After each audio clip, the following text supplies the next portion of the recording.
Ghost Zone by Marty Ross.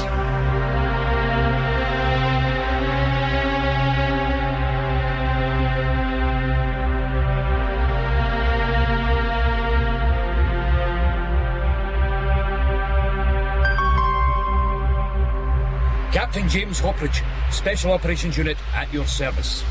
It can't be you. It can't be them. Oh, because we're dead, you mean?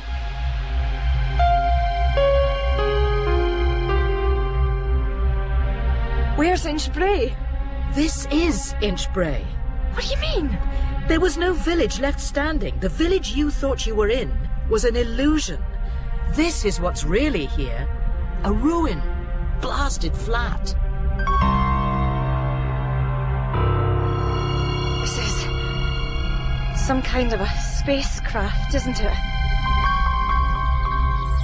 This is where you belong, Jill. The bosom of your family. Stay with us, Mum. You're not my daughter.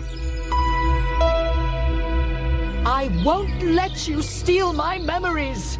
Too late. I've got them already. Ghosts. Isn't that what they're called hereabouts, Dr. Death?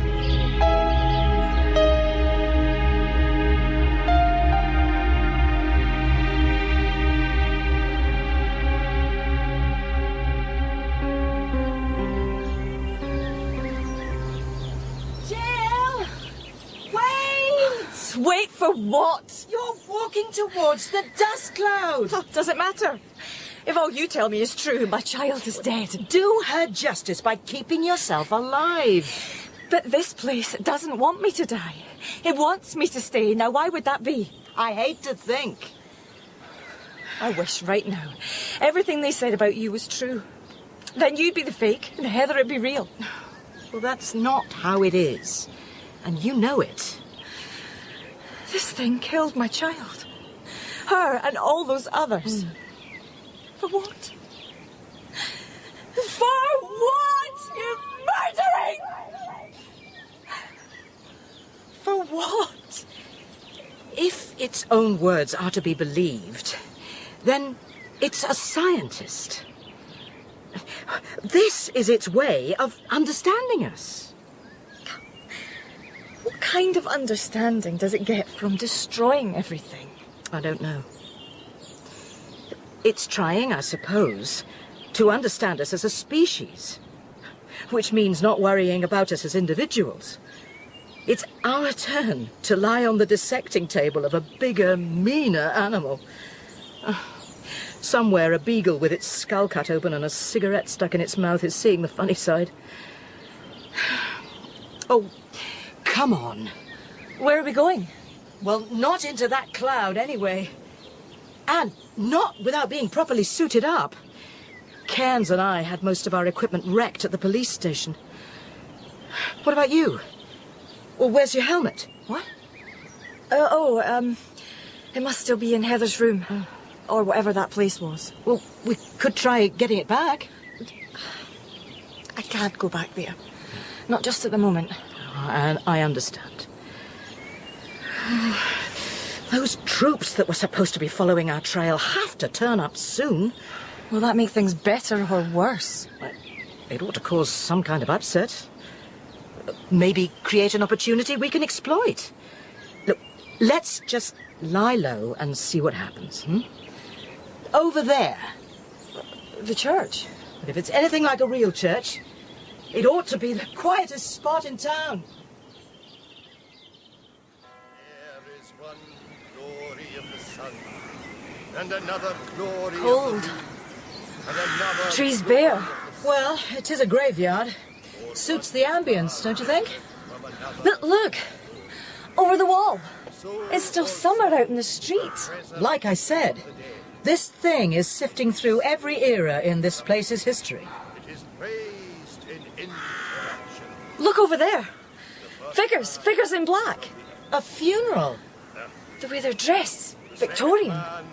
Could well be. But if I ever get out of here, I'm going to have a headache of a funeral to organise, aren't I? Maybe this wasn't the ideal place to stop. Wait. It's what? 12 hours since the real Heather and Dan were here? How much closer to life can ghosts get? but we shall be I have this saved horrible feeling that in a moment. if I just reach out far enough, I'd feel Heather. Her spirit, not the thing in that buried house, not some alien fake. Dead shall be raised. You're right here, Heather. Somewhere so close. Jill, this isn't going to do you any good. Oh, can't you take a moment off from being a bloody scientist? That's not fair. Sorry. Only Immortal I'm suddenly so alone. shall be brought to pass. Say, Here, this bench. Sit down. followed up in victory. Oh, It stole her from me. I think what it's doing is more complex. And the point of all this might be to study us the way we'd look at one of our own vanished civilizations. I mean, what do we do today? We generate a three-dimensional image on a computer. Classical Athens, say. And then we broadcast that image to help our culture understand a world quite alien. We didn't destroy classical Athens to come up with some history program. No, we're much more primitive. Primitive. The technology here doesn't make do with hypothesizing the minds and bodies. It pounces on the reality in some tangible form, reproduces it out of the actual human material. Killing as part of the process. Maybe it needs the deaths of those it's interested in as raw material for their reproduction. It works with electricity, we saw that. Oh, you ever hear of the stone tape theory? What? It's a theory about ghosts. Ghosts? That they're electrical traces in the atmosphere, like the magnetic particles on a videotape, playing themselves over and over again. According to the theory, certain experiences discharge human electricity through an atmosphere more intensely than otherwise. Mortal terror, violent death. And this thing kills to get that electricity. It's a possibility. But it's not just recreating the villagers, it's inhabiting their bodies, speaking to us, threatening us through them. Probably a response to our showing up. I suspect the original idea was to study these figures in a playback of their lives. Like with that funeral over there. And our thoughts, too. It can tap into them. Yes. Consciousness, our loves, joys, sorrows, is just a series of electronic impulses in the brain. And reading the small print of human electricity seems to be this thing's speciality. But there's more to it, to us, surely, than just electricity. And this thing from the dead it's got hold of. You could almost be talking about the soul. Not if I had any integrity as a scientist. But weren't we always told the soul was what death released into the atmosphere? By people like that scarecrow of a minister over there. My child had a soul. Where is it? Stolen? By this thing? Sucking on it like a vampire? Hey! You over there! Jill, Pin back your black veils and listen! those aren't veils, Jill. Their faces. They don't have faces, just blackness. Come on, into the church. For what? Sake of our souls? For want of a better idea. Please. Jill.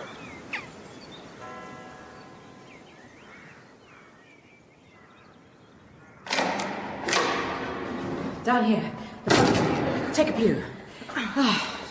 Where the hell are those troops? They came seeking salvation, but the door to deliverance was already closed. What's the mask this time? An Episcopalian minister? The Reverend Callum Thornley, minister here from 1678 to the year of his Lord 1705. We haven't seen you reach so far back. The further back, the more problematic the reconstruction, as you saw from the mourners outside. They had no faces. You have a face. The Reverend Thornley was an exceptional case. In his intense piety, he spent the last 10 years of his life hanging witches and chattering apocalypse. One day on this altar, I cut my throat with a shard of stained glass. You can imagine how strong a trace that left on the atmosphere. With my congregation, the reconstruction has been less successful. Oh, wait a minute. What's wrong with them? The traces my flock left were vague, scarcely an individual voice legible. Only a few communal utterances surviving, even those in a jumbled form. And as you see their faces, their bodies, it takes the briefest passage of time to render most of your species faceless. But even these can be of use. Step forward, as you are Christians true. There is a devil in the Lord's house, come to profane the sacred message with the lies of witchcraft. They're coming a little close. I noticed. Come, drag Satan's prophet from her stolen altar. What now, Your Holiness? One of you is an irritant to the successful completion of this experiment. The other presents more intriguing possibilities. Better we separate you now. My flock, will you not scotch the serpent in our orchard? What? Beth! Get off! No! Get off me! That thing! Beth! The electrical gizmo! This witch would rain devil's fire on the heads of the godly. Disarm her! Oh, get off! No! Leave her! Now, take her! Cast her to the pit where her master dwells. Oh, no! Get off! Beth! Wait! Get out of my way! Beth! Where are they taking her? She has a shorter and less interesting journey to make than yours. Spare us both this play acting. Can't we see your real face? Jill! My real face? You could bear the sight.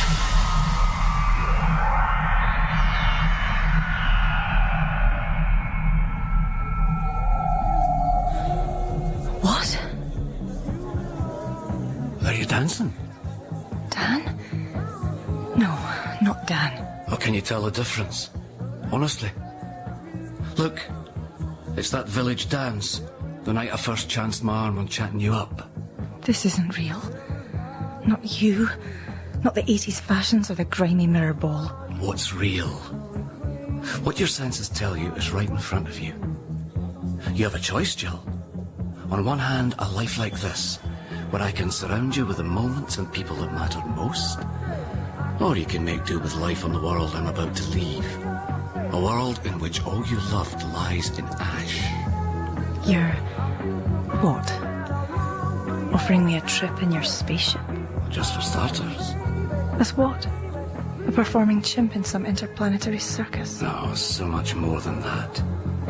Life on other planets. We're big fans of it.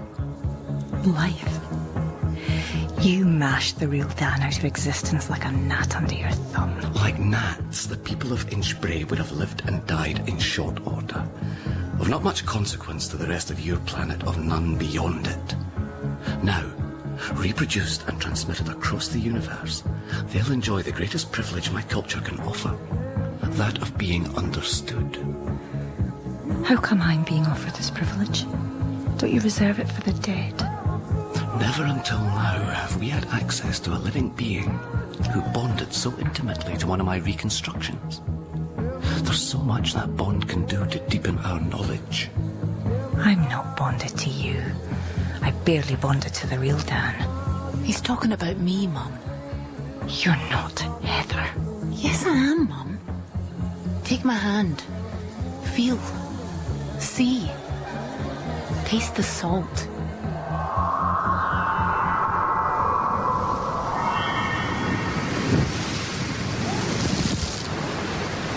Oh, what now? You remember, Mum, that holiday in Scarborough? Dodging the waves against the sea wall. Spare me this shoddy imitation. You don't mean that. I do. Let go my hand then. You see? You cling to me still as if I was your wild, reckless daughter. You're not. And as you hold me, I learn the lesson of what it meant to be Heather. Far better than I could without you. Teach me, Mum. Teach me to be your child. Come on, let's dodge those waves. Heather! No! Careful!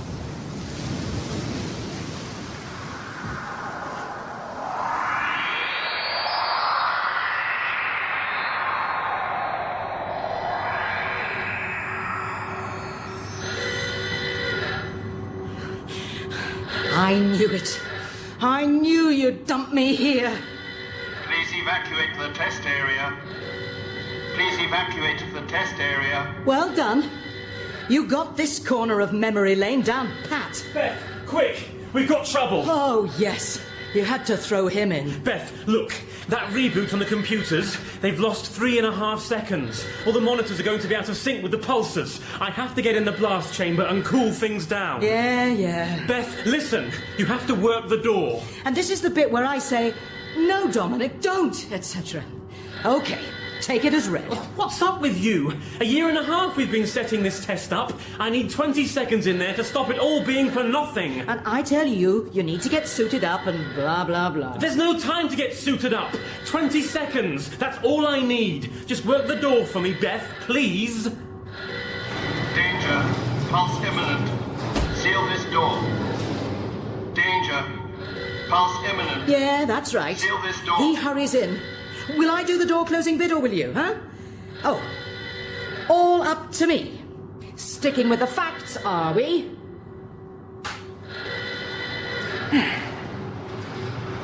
So, what now? You're going to go through the whole routine? My poor, sweet Dominic, fumbling away with that console. Something not right, a crucial 3-4 seconds wasted.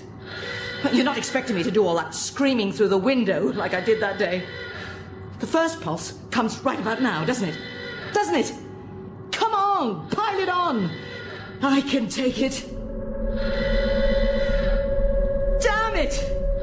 Does it turn on your extraterrestrial magnificence to torture me like this, huh?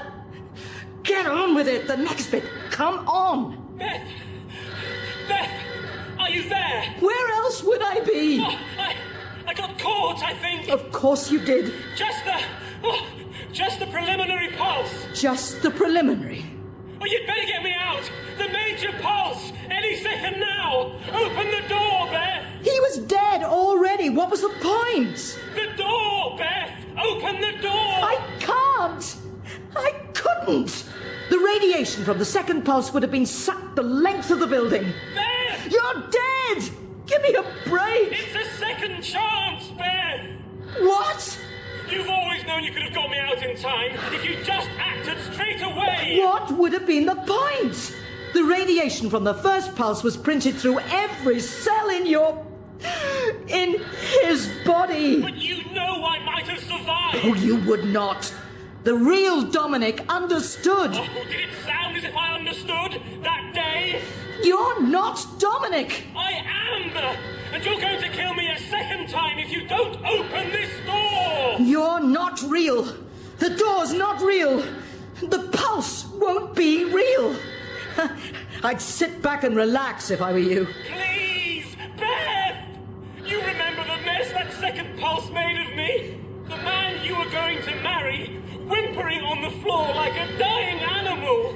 Open the door! You're not Dominic. As much Dominic as the Dominic who screams in your head every unguarded moment, screaming, I'd have lived if you'd have opened that door! Leave me alone! I loved him! I know, Beth. Look! What? It's not just the face, it's the feelings. The love for you, the fear of that second pulse. Won't your love save me from that terror, this time at least? You're not... Push the button! I'm going to die! That other pulse! Oh, seconds! That's all I've got! Push the button, Beth! For God's sake! I didn't want to die then! I don't want to die now! Beth! Beth! Okay! Danger. Pulse imminent. Seal this door. Danger. Pulse imminent. Seal this door. You're not Dominic. And you, Beth, you're still a little slow off the mark.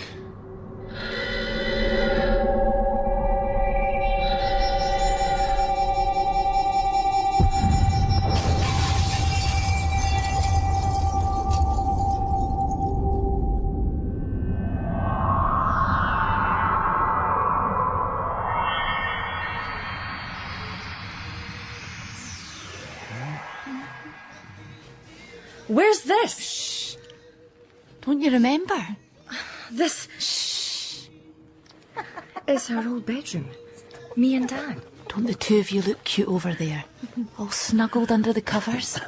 That's not me. Yes, it is. This is the night the first tiny cell of me took root inside you. Remember? I remember.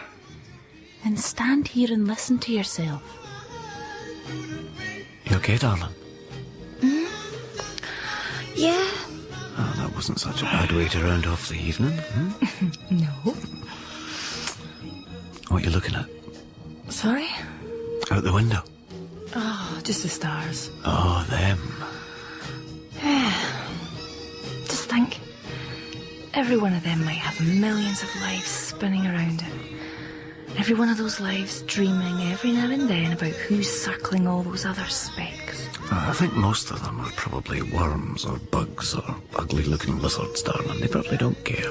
No, but just think. All those specks, so full of life. Are you okay? Yeah. Just feel a little... Yeah, I'm fine. You felt me growing in you already. Cell by cell. Remember? Remember that other night, 9 months later? Squeezing, aching me into life. Bloody and beautiful. No, not here. Why not? A bit gross, I know, but... Hey, didn't this moment mean everything to you? It hurt so much. The blood, I was so terrified. But look. You fought your way through the terror and suddenly it was a whole new world. A better world.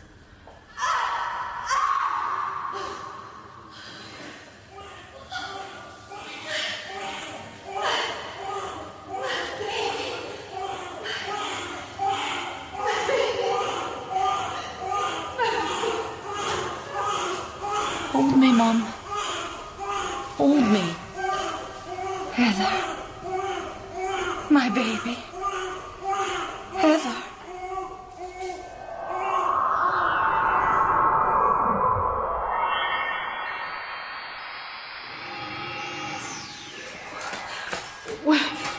What? You were right all along, you know. You shouldn't have opened that door. Where is this? Same place you were when you last looked. The corridor outside the blast chamber. No way. I'm getting out of here. Ah, afraid not. You see? The blast brought down the whole building. This corridor's sealed under tons of rubble. You're dead. You died 5 years ago. I wouldn't pretend to be anything more than a ghost. Look, over there, buried in all that wreckage. No. Look, Beth. Nothing you haven't seen before. My body after the second pulse. Look. No. Trouble is, Beth, this time you opened the door, exposed yourself to the radiation. This isn't real. Oh, you can feel how real it is. That tingling heat, the stink of the dead, the burning in every cell of your body. Hocus pocus, that's all this is. Power of suggestion. A witch doctor pointing a bone. Brainwash the target into thinking you've put a curse on her. Before long, she's conned into genuine symptoms. But you can feel those symptoms, deep inside and ever deeper. I know the symptoms of someone being sold a crock. Now, where's the door out of this place? The exit door, that end of the corridor's crushed flat. But this is my corridor. Stolen from my mind. I'll tell you if there's a door or not. I'm picturing it right now. Take a look. In my head, upright, uncrushed, ready to open. There is no door, Beth. I say there's a door. I picture a door. You're plugged into the pictures in my mind. You can't help but see it. That's not a real door, Beth. The only reality here is whatever you pull out of my head. And what you pull out becomes real. Well, right now, there's only that door in here. There are other things, Beth. The door is between you and them. No! The door! Look! Excuse me? That's my door waiting. No, Beth! Not through that door! I didn't put it there for decoration! No, Beth!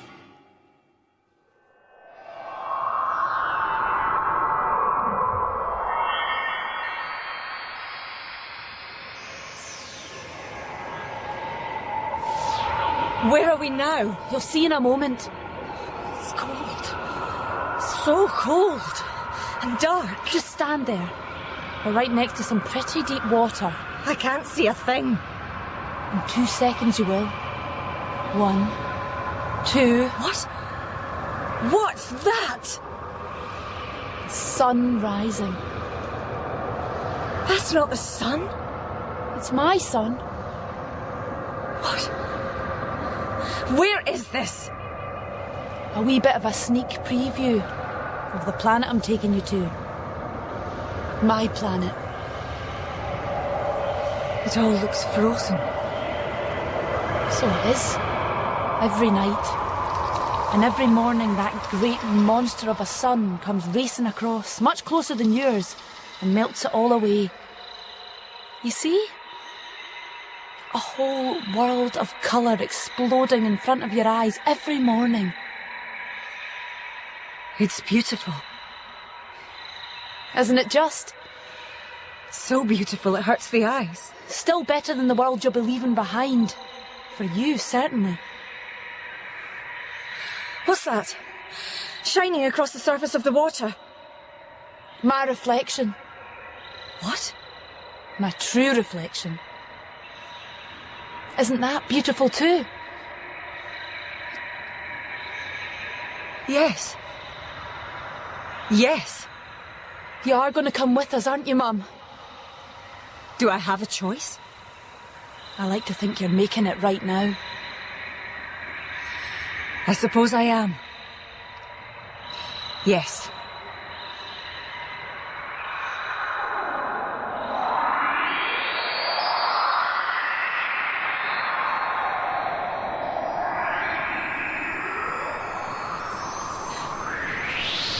What? I told you, Beth. You really have the knack of getting it wrong with those doors. Let me guess. This is... Yes. I recreated the test site at the edge of the dust cloud. Your door opened straight into it. Here, alas, the radiation is real. You tricked me. Nonsense. I experimented with the extent of your ingenuity. I'm immensely impressed. But now the experiment has run its course, and I have others to be getting on with. Goodbye, Beth. No! No!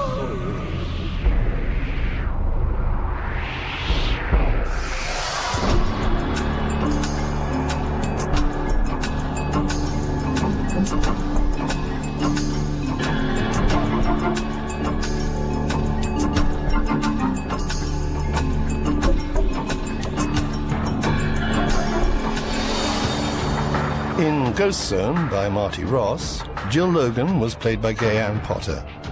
Dr. Beth Granger by Joanna Tope. Dan Collins, Simon Tate. Heather Logan, Leslie Hart. Dominic Clayton, John Paul Hurley. Reverend Thornley, Finley MacLean. Captain Cairns, Sandy Nielsen. And Captain Hopridge by Stevie Hannon. Other parts were played by members of the cast. The director was Bruce Young.